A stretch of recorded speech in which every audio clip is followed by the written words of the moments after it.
Story 1. I limit my exposure to the news and the rampant speculation on social media. Don't feed that beast and you will be happier. It's not that I want to be ignorant. There's just nothing to be gained by feeding yourself bad news stories all day, every day. You can choose to enjoy your life in small ways, and it's okay to ignore that stuff as much as you need to. The important thing to realize is that you only get so many good days. How will you spend them? Fretting endlessly or trying to use them productively? Story 2. I focus on what's going on locally. Potholes are getting filled. Our terrible highway is being replaced. We got a new place to buy wings. The world is always messed up, but I only need a tiny portion of it to be functioning to keep me happy. Story 3. Work on yourself. Improve your situation and save as much money as you can. Update your passport even if you aren't planning on traveling. Don't completely tune out the news, but turn it off when you need to. Remember that if he is doing something insane, it's to distract from the real crime.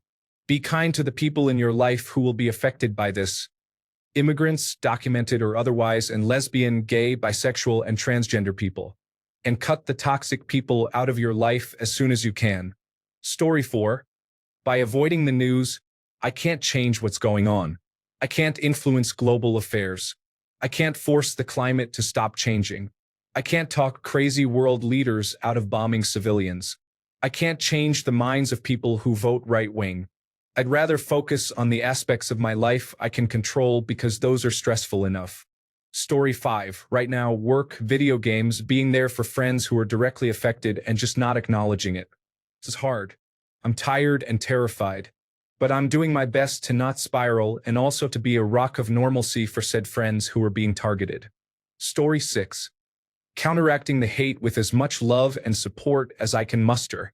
Volunteering for transgender charity, helping out in the community, having afternoon tea with my neighbors, and social media breaks when necessary. These bats hit crazy out there, but I have to remember that it doesn't cross my doorstep. Story 7. My anxiety is off the charts. I am on Medicare and he just raised prescription costs.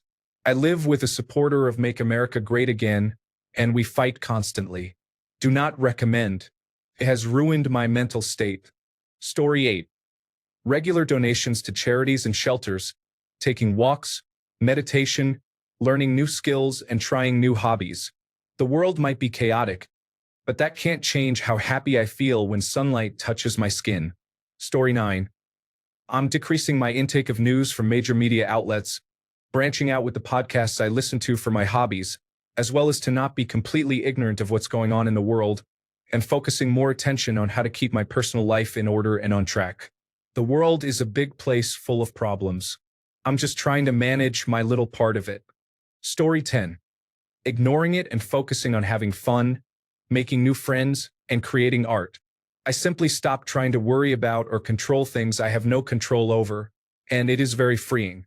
I still vote, of course, and will participate in anything that matters and needs help. But I refuse to waste any more energy biting my nails over it all. Story 11. Not well.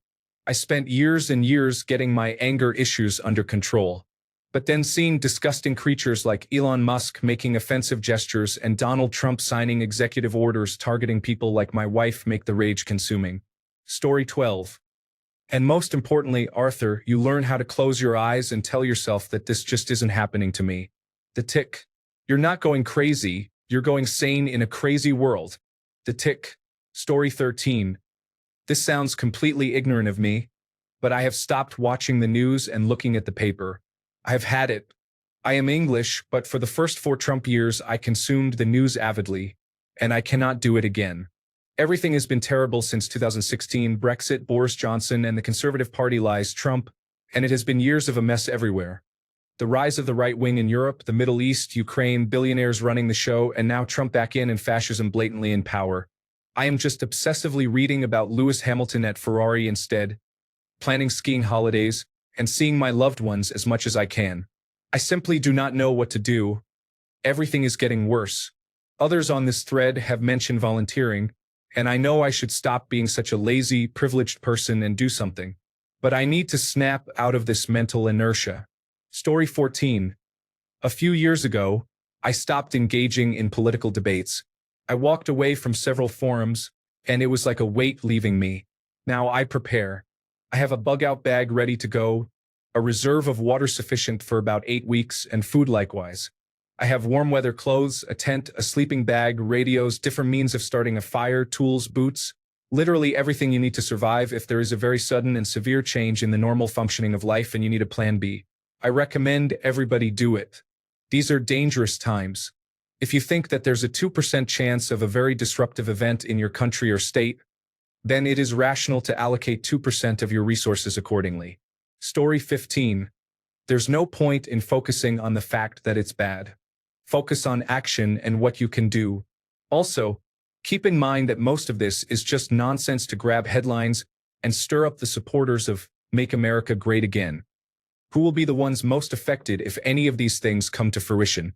Yes, there will be damage, but not complete capitulation unless we allow it. This is my country too, and no one is forcing me out of it. Story 16. I'm not. I'm spiraling. I'm on Reddit in the middle of my workday because I can't concentrate on anything other than throwing out a Sikh Heil during the inauguration of the president of the country with $1 trillion per year investment in their military is fine now. Everyone is pretending it wasn't very obviously a nod to Nazis. I'm going insane. I'm considering hardcore drugs. Story 17. Cut out Twitter a few months ago, no Instagram, no TikTok. I have a Facebook account that I need for business reasons, but I don't scroll.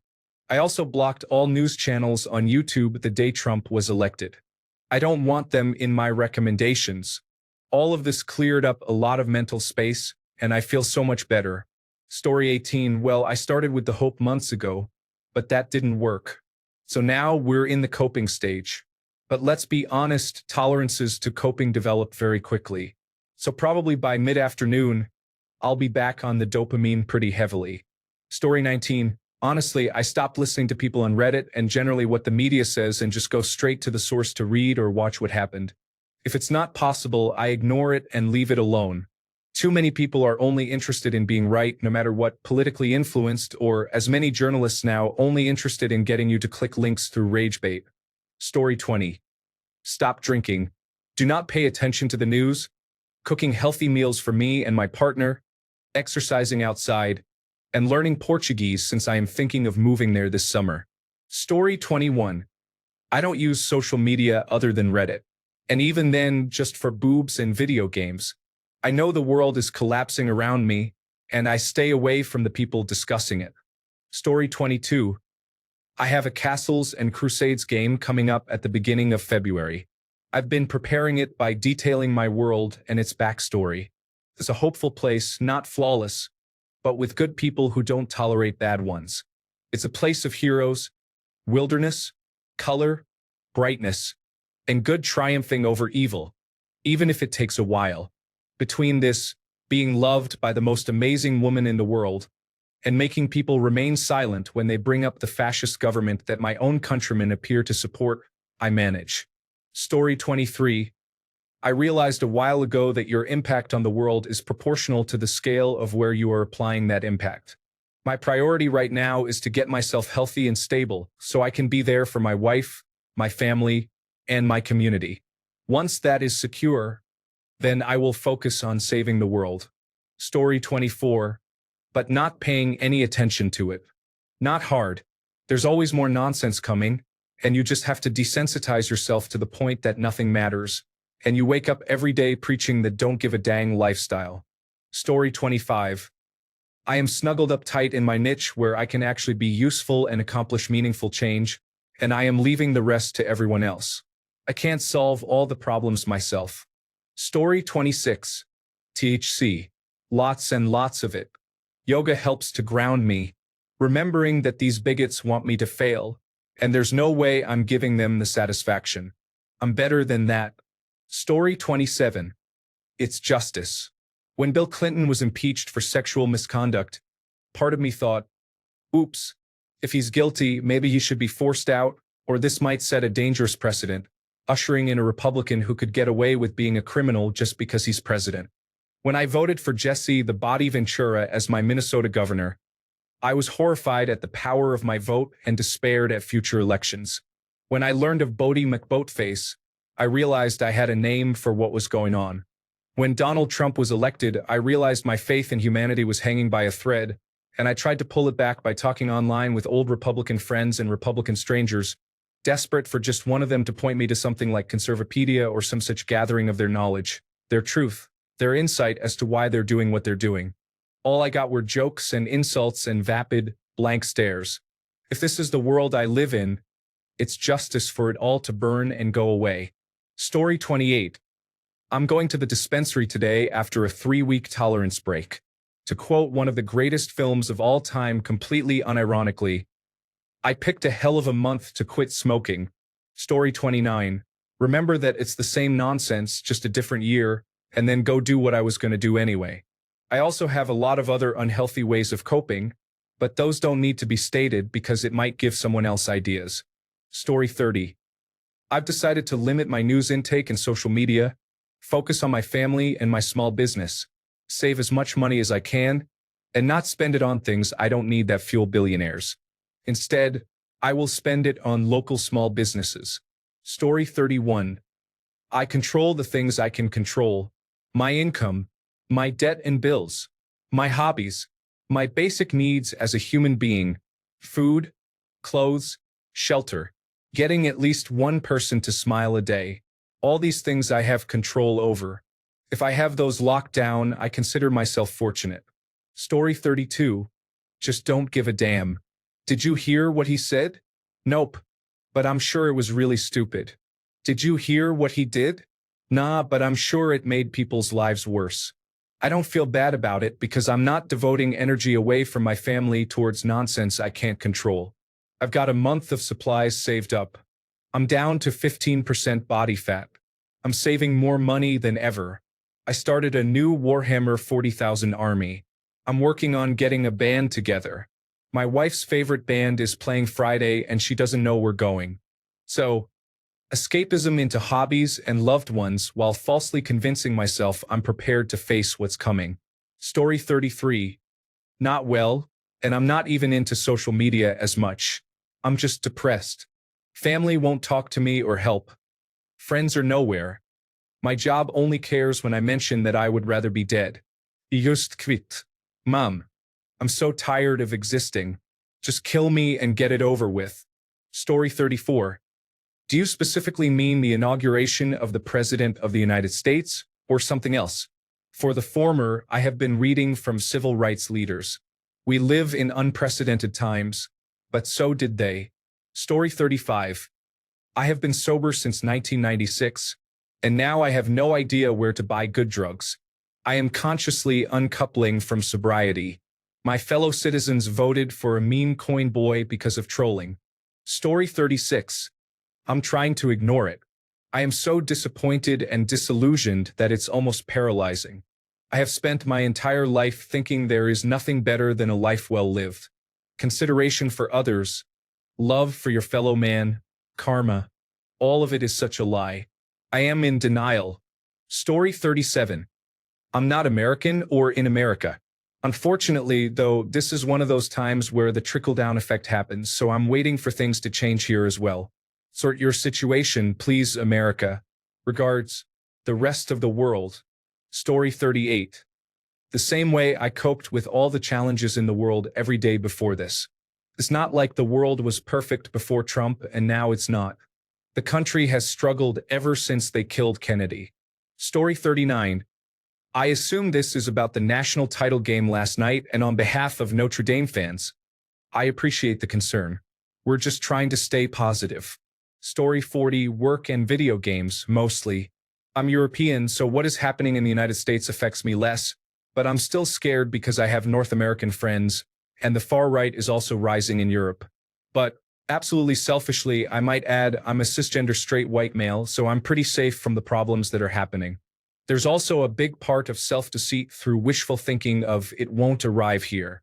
We're in trouble, so I'd rather not think about it for now. Story 41. The stuff shown on the news is a massively blown-up proportion of what's actually going on in the world right now. Staying off TikTok and the site formerly known as Twitter helps. Story 42. Knowing that everything always moves in waves, There will be one situation, thesis, which will be countered by the exact opposite, antithesis. Out of this, a middle will emerge, synthesis, which will eventually evolve into another extremity, and so on. Story 43. Put the news down.